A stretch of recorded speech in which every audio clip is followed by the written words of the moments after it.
Ассаламу алейкум, урматтуу кыргызстандыктар. Биз жанагы Кыргызстан как баягы өлкө катарына кандай өнүгөт, ошол теманы дагы улантабыз. Бүгүн мындай бир жалпы мындай сөздөрдү айткым келип атат. Бул экономика эмнелерге байланышат, адамдардын мамилеси кандай болуш керек и башка дегенчи.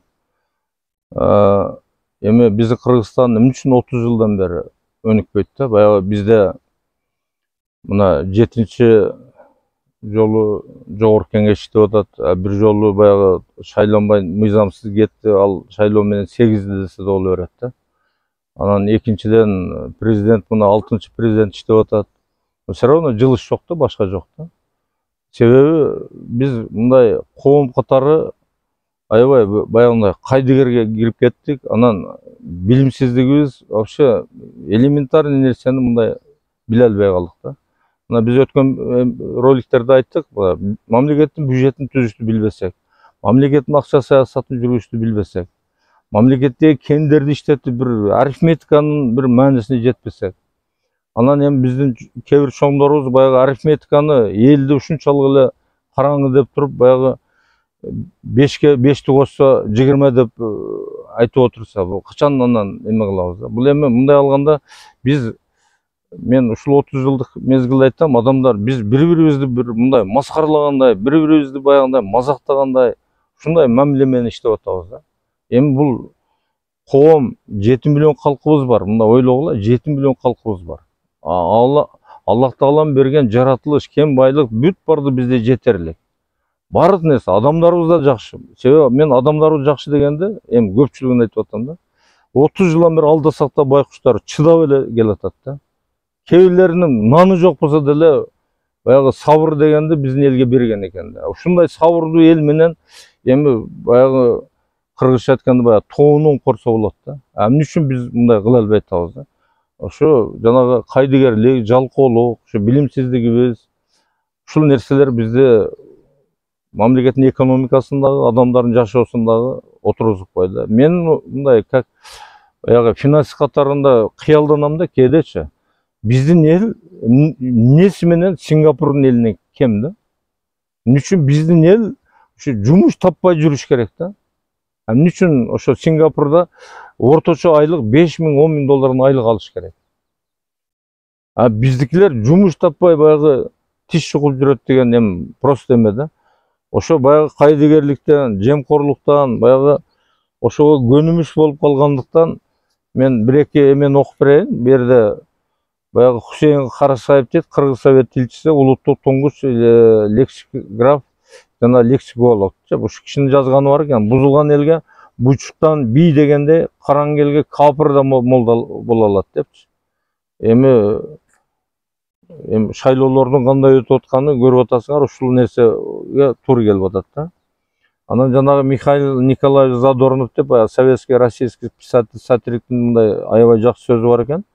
Кажется, скоро толерантность дойдет до того, что умным запретят думать, потому что это оскорбляет чувство тупых.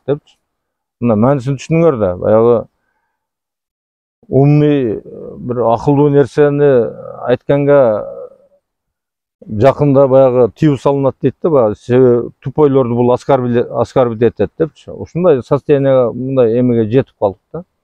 Анан эми все равно коом болгондой, коомдо ар түрдүү күчтөр бар, башка бар. Мына биздин мисалы үчүн жана былтырдан бери иштеп аткан бүтүн өнүккөн улуттук демилге өнүккөн Кыргызстан деген кыймылыбыз, биз эми реформа боюнча бүт бардыгын мына бүгүн эле алып эле иштете берсе болот да. Аны мамлекеттик органдар менен бардыгы менен макулдашып, бардыгы менен жазып берип, эми бар нерсени чыгарып атабыз, элге деле кайрылып атабыз, эл деле бизде баягы окуш деген нерсе аябай мындай калып кеткен да. Эч нерсе окубайбыз, эч нерсе билбейбиз, билгибиз да жок. Ошо жалганчыларды угуп алып ээрчип жүрө беребиз, но бирок жыйынтык жок да. Бу жерде Ромен Роллан деп Нобелевский лауреат бул киши жазган экен. Эч кандай ой жүгүртүү адамга ал көргүсү келбеген жолду көрсөтө албайт дейт. Анан же болбосо орусча никакие рассуждения не в состоянии указать человеку путь, которого он не хочет видеть. Эми көргүсү келбеген нерсеге эч нерсени көрсөтүш мүмкүн эмес экен да. Ошонун сырында биз берип атабыз, алар көргүсү да, билгиси да жок. Ошонун негизинен мына ордунан жылбай атабыз да. Ушул боюнча баягы ойлор бар, ошол ойлордон эме кылып берсем да. Мамлекет башкаруу системасы байыркы грек философу Платон аристократия башкарса, аристократтар башкарат дегенде, бир гана коомду аристократтар башкарыш керек. Бирок ошолорго дагы билим бериш керек, аларды даярдаш керек, алар даже баягы коомго башчы болуш үчүн үй бүлө күтүш керек эмес деген эме чыгарган да. Себеби үй бүлөсү болсо үй бүлөгө көңүл бурулуп келет депчи. Бул коомду башкарыш өтө мындай адилет башкаруу, туура башкаруу, бул өтө кыйын нерсе да.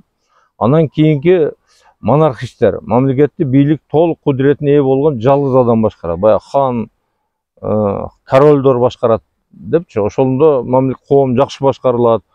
Баягы тажрыйба болот, башка болот, биринен бирине өтүп, династия болуп кетет депчи. Анан кийин баягы демократтар, эл өзүн өзү башкаруу керек деп, эми демократиянын өзүн өзү башкаргандын баягы извращение болуп, бузулуп, кандай акыбалга келгенин көрүп атабыз. Бизде деле демократия деп кыйкырып атабыз, кана эл башкарган. Эл башкарбай эле эл кул болуп калды. Анан жанагы Карл Маркстын эмеси коомду элдик башкаруу болуш керек деген булар дагы. Бирок баягы коомдо тапсыз болуш керек деп, бай кембагал жок болот депчи. Эми бул системалар канчалык деңгээлде иштеди? Эң көбү баягы 3 кылым, 4 кылым, 5 кылымга жетип иштеди. Утуруп бардыгы жок болуп кетти да. Эми азыр демократиянын принциби жүрүп атат, жана баягы совсем бузулган тартибиндечи. Эл башкарбай эле элди кулга айландырган демократиялык принципти ошону мындай тутунуп жүрүшөт да көбү. Бизде демократия, бир нерсе болсо эле бизде демократия депчи. Анан эми бу жерде исламский система управления бар да, исламдык башкаруу системасы. Бунда эмне? Исламдын карманган позициясы бийлик өз табиятында жалгыз Аллахка гана таандык.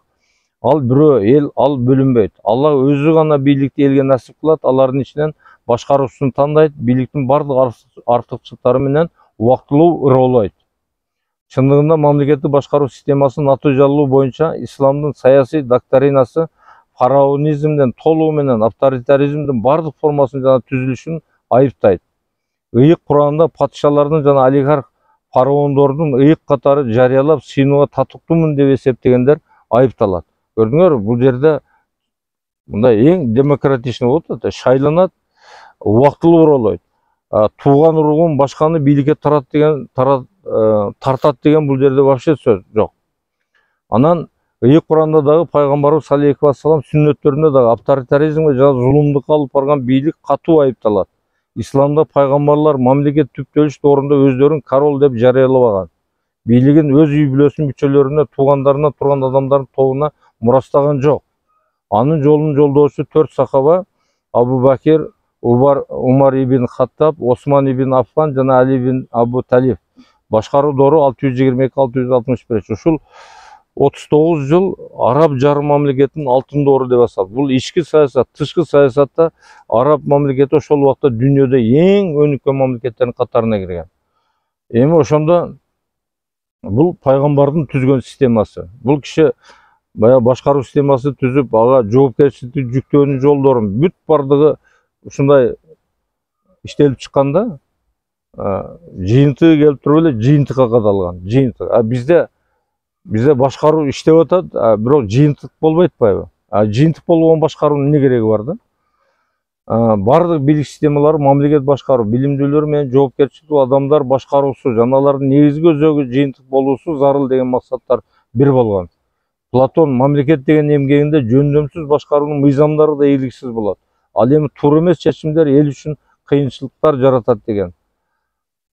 Мамлекетти натыйжалуу башкаруу үчүн башкаруучу жогорку квалификациялуу адис болууга умтулган дарыгер сыяктуу талапка ылайык даярдыкта болуусу керек деген. Эми илим фазилеттеринен Аллах Таала айткан, билимдүүлөр менен билимсиздер барабар болбойт деп. Жана пайгамбарыбыз саллаллаху алейхи вассалам айткан, илим үйрөнгүлө. Илим үйрөнүү Аллах Тааланын астында эң жакшы амал болот. Илим адал адамды ажыратуучу, бара турган жолдун мунарасы, пайдалуу иштерди баштачу, зыян тарткан учурда көмөкчү, душмандарга каршы курал, досторго кооздук, коомдо даражаңды көтөрүп жакшылыкка жол башчы кылат. Илим бактылуулук, илимсиздик бакытсыздык деп. Көрдүңөрбү? Значит, эгер илимдүү болсо, биз ушинтип 30 жыл эзилип отурбайт элек да. Акты караны так ажыратат элек. Ушулардын кесепетинен болуп атпайбы? Азирети Мухаммед саллаллаху алейхи ва саллям билимдүүнүн жок болуп, сабатсыздардын көбөйүшүн кыямат аламаттарынан деп эсептеген. Адам жана коомдун өнүгүшүнө дем берген илимдүүлөр болуп саналат. Илимдүүлөр жок элде акмактардын саны артат. Өзгөчө азыркы учурда өлкө даанышман илимдүү адамдарга муктаж. Мындай дегенде илимдүү десе, окуп алгандар барды илимдүү дейт. Ал өзүнүн эле келечеги, өзүнүн эле баягы жеке кызыкчылыгын коргогондо бул даанышмандыкка жатпайт. Бизге илимди билген даанышман адамдар керек. Коомдун гана кызыкчылыгын ойлогон. Баягы айтып атпайбы, бийликтен кеткенде бийликте жүргөн адамдар баягы байлыгы менен эмес, өзүнүн урмат, сый урматы менен даңктала турган адамдар керек. Ушул адам башкарганда шундай болдук эле. Шундай жашаганбыз, шундай нерсе, жакшы нерсе бүт ошол убакта болгон. Эми баягы мамлекет дүйнөдө баягы башкарып өткөн адамдарды даңктап, урматтап жүрбөйбүзбү? Кимди биз баягы бул башкардыла миллиардер болуп кетти деп кимди мактап атабыз, Алар миллиардтар менен өзү жок болуп кетип атат. Ошон үчүн анан ислам боюнча дагы бир мындай эмелер көп да, баягы араб кул болуп кеттиң, андай болуп кеттиң деп. Бул мындай деп түшүнүш керек. Бул ислам дини, бул Аллахтын берген дини. Бул арабтын дини эмес. Анан кийин дагы бир баягы информация, справканы айтып коеюн. Дүйнөдө азыркы учурда 400 миллион араб болгон болсо, ошонун 90% араб дининде, калган 10% араб ислам дининде эмес, башка диндерде. Анан кийин кантип анан бул арабтын дини болот? Мындай ойлогондо да сүйлөп кичине эме кылыш керек да. Бул эми анан дагы бир нерсени айтып коеюн. Мына азыр мусулмандардын саны 2 миллиардка жетти. Ошо 611-жылы айтат, пайгамбарыбыз баягы өзүн Аллахтын элчисимин, пайгамбармын деп жарыялык кылганда 4 эл адам ишенген депчи. Аялы, 2 баласы өзү депчи.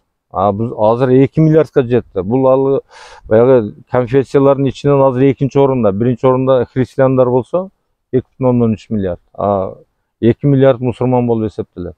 Азыр мусулманга кимдер өтүп атат? Ушу Кур'аны Каримди окуп туруп, пайгамбардын сүннөттөрүн таанышып, бүт илимпоз адамдар өтүп атат. Европа, башка окумуштуу Нобель сыйлыгынын лауреаттары, башкалар.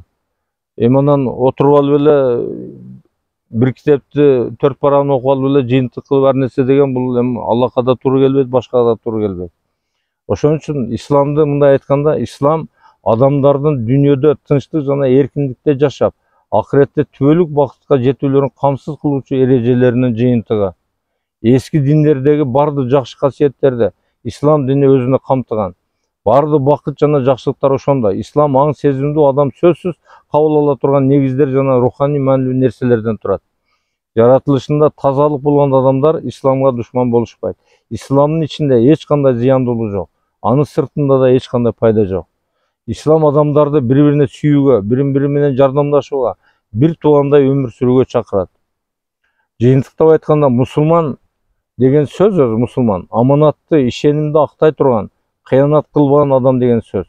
Өзүнө аманат кылып тапшырылган эч бир нерсе кыянат кылбайт. Ошон үчүн баягы исламды, Аллах Тааланы, башка акарат кылгандарды мындай этият болгула да, мындай окугула, билгиле, бир нерсенин маанисине түшүнүп туруп айтыш керек да. Биз ушул нерселерди туура сактабагандан, анан эми айтып атпаймынбы, жанагы Мухаммед пайгамбарыбыз мамлекет түзгөн адам. Мына ошол 610-жылы Кур'ан түзүлсө, 622-жылы Мадинада ошо конституция кабыл алып, халифат объявить этип, ошол халифатты 10 жыл башкарып анан өткөн киши. Ошон үчүн бул башкаруу системасын иштеген адамдар мындай ойлош керек да. Бул пайгамбар аткарган жумуштар, пайгамбардын сүннөтү бул. Эми пайгамбардын сүннөтүн бузуш канчалык опурталдуу өзүңөр билесиңер. Ошон үчүн мындай анан бул жерде баягы бир эле адамдар эмес, бир эле баягы бийлик башкалар эмес, бул жеке адамдардын жоопкерчилигине карап атпайбы. Бу жерде жеке адамдардын жоопкерчилиги. Ошол мисалы үчүн жана Абу Бакир бийликке келгенде элге кайрылган кайрылуусу бар. Элге кайрылып атат. Бурадарлар, адамдар, мен силердин эле бириңер элем, бирок силер мени шайлап койдуңар. Мен эми пайгамбардын сүннөттөрүн, Аллах Тааланын Куранда айтылган талаптарын кандай аткарсам, силер да ошондой аткаргыла. Эгер бузсам, силер айткыла дейт. Эгер айтпасаңар, силер дагы күнөөлүү болуп каласыңар. Менин башкарган мезгилимде эң баягы төмөн адамдар, майып, андай мындайлар, эң жогорку адамдар, туура адамдар эң жогору болот дегенде, баягы касам, жанагы мошенник бир эмелер, алар эң төмөнкү адамдар болот депчи. Бул эми адилеттүүлүктүн баягы принцибин койгон да. Экинчиден айтып атат, жихадты таштабай кала. Жихадты таштаган коом кор болот деп. Жихад деген күрөш. Значит, дайыма күрөшкүлө деп атат, дайыма күрөшкүлө. Значит, мен эле баягы халиф болуп келип, менин эле милдетим эмес, силердин да милдетиңер ушул милдеттерди аткарыш. Качан гана бириксек, коом өсөт, коом өнүгөт деп атат. Жоопкерчилигибиз бирдей деп атат. Ошон үчүн бүгүн баягы бирөөнү чыгарып эле сен айыптуу деп мурун тымпый унчукпай жүрүп, биз күнөөнү кошо тартып атабыз. Ошон үчүн урматтуу туугандар, мына ушул мезгилге чейин коюлбаган программалар башкалар калбаптыр. Мына Кыргызстанда баягы 30 жыл мезгилде стратегиялык 5 программа кабыл алыптыр да, баягы өнүгүүнүн комплекстүү негиздери 2001 жылы. Кандай өнүккөнбүз? Бул программа bir 5% аткарылган жок.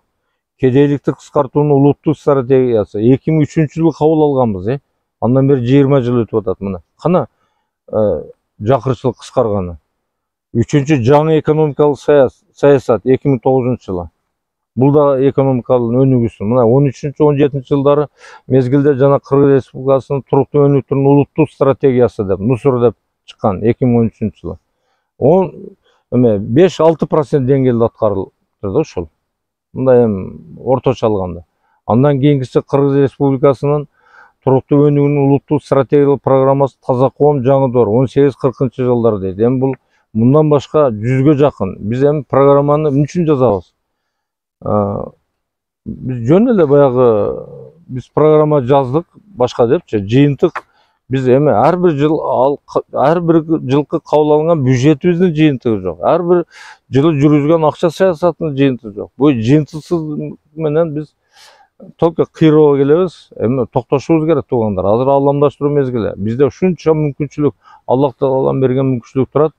Биз эң самый баягы ушу жана айттым го, баягы Сингапурдун деңгээлинде жашаганга толук шартыбыз бар. Кудай буйруса жашайбыз дагы. Аллах Таалам ушу максаттарыбызга жеткирсин. Көңүл бурганыңыздар үчүн рахмат. Ассаламу алейкум.